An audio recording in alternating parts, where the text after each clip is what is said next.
सरसब्ज और शादाब वादी में, जहां सूरज हमेशा चमकता रहता था, एक छोटा सा परिंदा रहता था जिसका नाम पिप था। दूसरे परिंदों के बरक्स जो खुशी खुशी आसमान में उड़ते फिरते थे, पिप के सिर्फ एक पर मजबूत था। उसका दूसरा पर छोटा, कमजोर था और उसे ठीक से उड़ने नहीं देता था। हर सुबह पिप अपने दोस्तों को सबसे ऊंचे दरख्तों के ऊपर उड़ते देखता। उनके नगमे आज़ादी से गूंजते।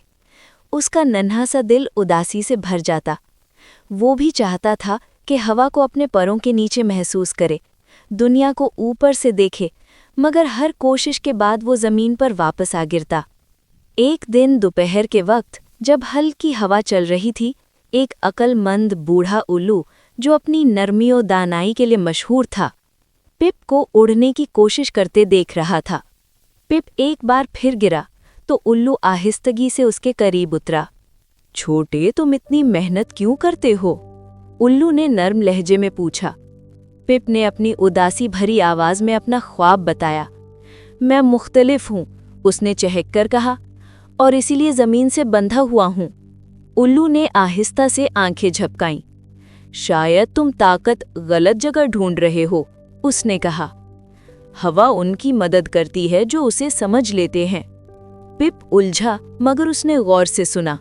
उल्लू ने उसे हवा के बहाव के बारे में बताया कि वो कैसे उठती और गिरती है और कैसे वो सबसे भारी पत्तों को भी अपने साथ उड़ा लेती है।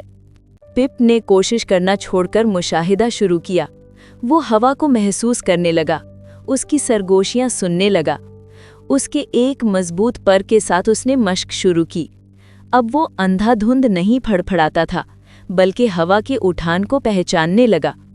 वो कई बार नाकाम हुआ, मगर उसे उल्लू की बातें याद रहीं। आहिस्ता आहिस्ता उसने भरोसा करना सीखा, खुद पर नहीं बल्कि हवा पर। फिर एक दिन ईमान की एक छोटी सी जुस्त के साथ पिप आसमान में उड़ गया। वो दूसरों की तरह नहीं उड़ा, वो हवा के साथ नाचा, सरकता, घूमता, उन बुलंदियों तक जा पहुंचा जिनका वो सिर्फ ख्वाब देखता था। उसकी परवाज़ अनोखी थी, खूबसूरत थी, एक मुख्तलिफ किस्म की ताकत की अलामत। वो इसलिए नहीं उड़ा कि वो दूसरों जैसा था, बल्कि इसलिए कि उसने अपने फ़र्क को कबूल किया और एक नया रास्ता ढूंढ लिया।